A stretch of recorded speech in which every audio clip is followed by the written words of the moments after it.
Imagine a family so powerful that it was one of the most dominant families in Europe, with influence reaching every corner they desired, a dynasty that financed kings and even controlled popes, and in short, one that gave birth to the Renaissance.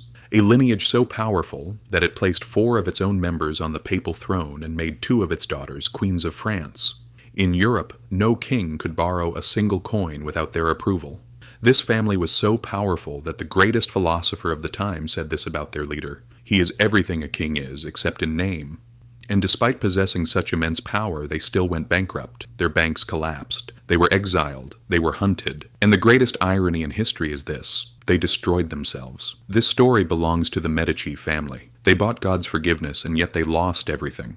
But to understand how they fell, you must first understand how high they rose. Because without understanding such a rise, you cannot grasp the true magnitude of their collapse. And the end of this story will forever change everything you think about wealth, power, and legacy. The most important part, I saved for the end. Watch until the very end.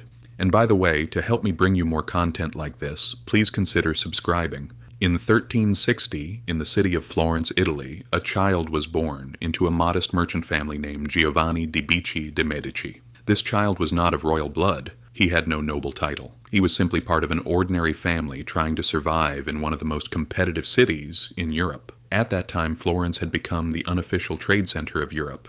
Silk, wool, spices, precious metals, everything passed through the streets of this city. Venetian merchants, Flemish weavers, Arab traders all did business in this central hub. And there was only one thing that sustained this vast trade network: money. Whoever controlled money controlled the city.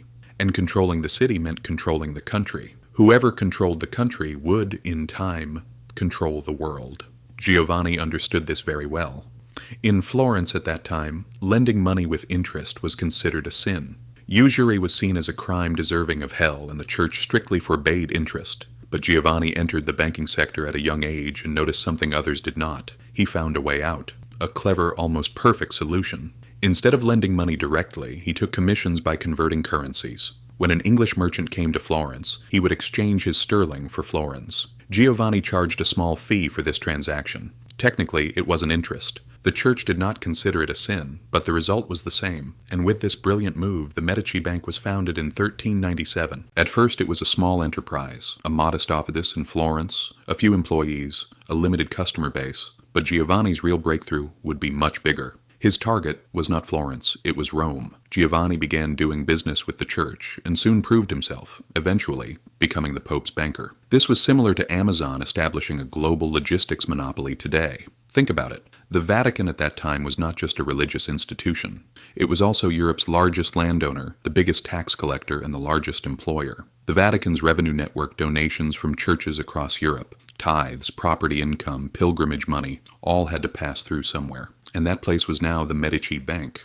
Giovanni acted with great caution. He avoided political involvement, did not let the power of wealth overwhelm him, and stayed away from extravagance, maintaining a disciplined stance. He once said, "Avoid attention. Do not display your power, grow quietly." This principle became the greatest weapon of the first generation of the Medici. Before anyone realized how powerful they were, they had already managed to control everything. When Giovanni died in 1429, he left behind not just a bank, but control over the financial backbone of Europe, and the one who inherited this control would turn it into an empire.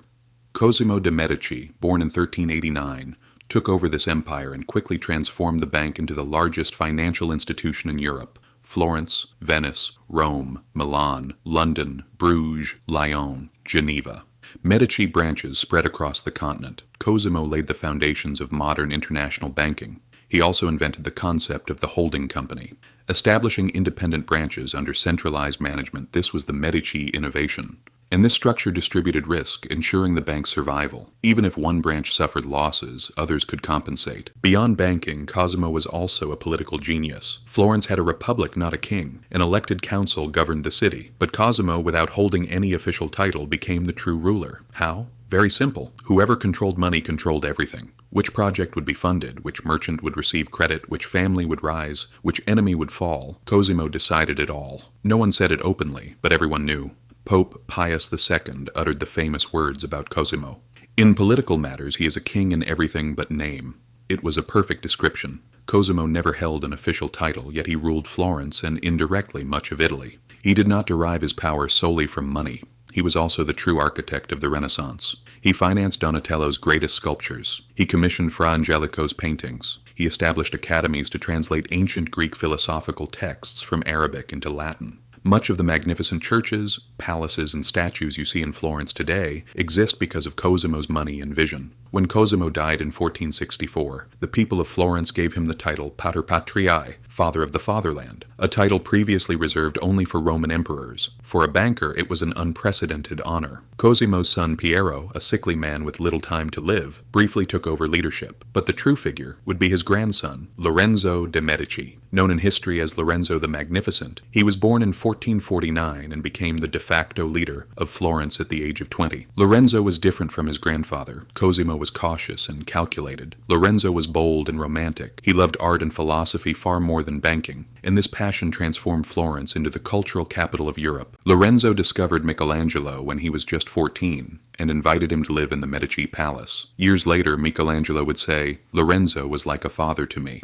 Botticelli, Ghirlandaio, Verrocchio, all the great masters of the time were under Medici patronage. Some of the classics of Italian literature were written by Lorenzo himself. He was also a great poet. But by neglecting banking, Lorenzo was igniting the spark of a dangerous collapse. Palace expenses, artistic patronage, political bribes, all were financed by the bank, and the money came from the bank. Flexible lending, tolerance for unpaid debts branches began to suffer losses. But the greatest threat would come from somewhere entirely unexpected. It was April 26th, 1478 Easter Sunday. Florence's largest cathedral, the Duomo, was filled with 10,000 people. Lorenzo and his brother Giuliano de' Medici stood in the front rows, as usual. No one suspected anything. Everyone felt safe inside the church, or so they thought. As the priest raised his hands, the attackers struck. Armed with swords and daggers, they killed Giuliano with 28 stab wounds on the spot.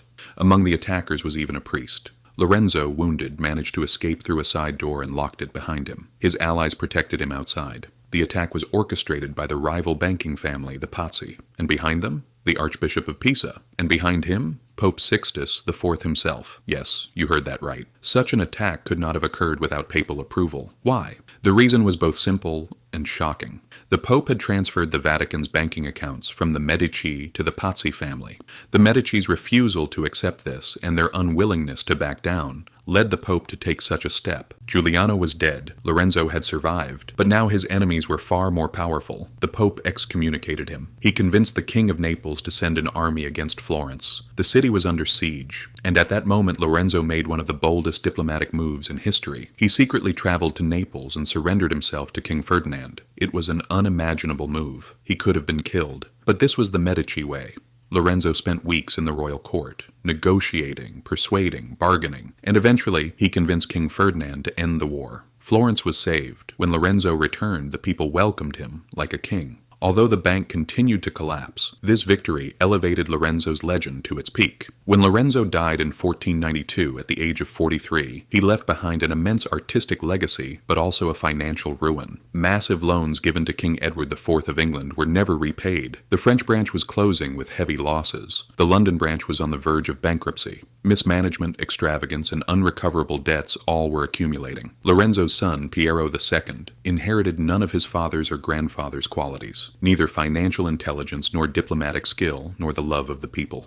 In 1494, when French armies invaded Italy, Piero panicked and surrendered everything. The people of Florence revolted. Medici statues were torn down, their palaces looted, and Piero, along with his family, was forced to flee Florence. That magnificent power began to crumble piece by piece. In the same year, the Medici Bank officially collapsed. The most powerful banking family in the world had lost everything in a single generation. The bank was gone. The city was gone. The power was gone. Only the name remained. But this was not the end. Because the Medici had learned not only how to make money, but how to survive. And even in exile, they did not give up. One of the smartest moves had been made years earlier by Lorenzo. His son Giovanni had been made a cardinal at the age of just 13, highly unusual for the time. But this move would save the family's future. In 1513, Giovanni de' Medici ascended to the papal throne as Pope Leo X, and with that, the son of a banking family became the most powerful man in the Christian world. With this power, the Medici returned to Florence in 1512 and regained control of the city. The bank was never rebuilt, but they no longer needed it. They controlled the church, they controlled politics, and eventually they tied their bloodline to Europe's royal families. Lorenzo's granddaughter, Catherine de' Medici, married Prince Henry of France in 1533. Henry later became King Henry II, and 3 of Catherine's sons would rule France in succession. The granddaughter of a banking family had become one of the most powerful queens in French history. The Medici ruled Florence and Tuscany until 1737, but the last great Medici ruler, Gian Gaston, died without a male heir, and a dynasty that had lasted for centuries quietly came to an end. The last Medici, Anna Maria Luisa, wrote one of the most extraordinary wills in history before her death. All the artworks the family had collected over centuries, Michelangelo, Botticelli, Leonardo da Vinci, Donatello, were bequeathed to Florence and the people of Tuscany, on one condition: these works could never leave the city. No king, no emperor, no collector could take them. They would belong to the people forever. With this will, one of the greatest cultural legacies in history was created. Today, the Uffizi Gallery in Florence houses one of the richest art collections in the world, and much of that collection exists because of a banking family that should never have existed. Now that we have heard the story, what can we learn from the Medici? The first lesson: power is built not on money, but on trust. Giovanni rose not because of money, but because he gained the trust of the church. Trust is the only thing money cannot buy. But the paradox is this: he gained trust through money. The second lesson: holding power is much harder than gaining it. The empire built by Cosimo was destroyed by his grandson Lorenzo in a single generation. By choosing art over banking and neglecting financial discipline, he brought about the bank's collapse. A great legacy can easily be destroyed in the wrong hands. The third lesson: true legacy is not money. The Medici Bank collapsed, but their support of the Renaissance still lives on in the world's greatest museums. Michelangelo's frescoes in the Sistine Chapel, Botticelli's Birth of Venus, Donatello's sculptures, none of these might have existed without the Medici. And the final lesson, perhaps the most important: no power lasts forever. Roman emperors, medieval monarchs, Medici bankers, they all learned the same truth. Money is gained, money is lost. Empires rise, kingdoms fall. But if you invest in the right things in art, science, humanity, your legacy will outlive you. In 1494, the Medici Bank collapsed, but their legacy still lives. And this may be the most powerful financial lesson in history. If this video gave you a new perspective, don't forget to subscribe, like, and share it. History holds the answers if you know how to look.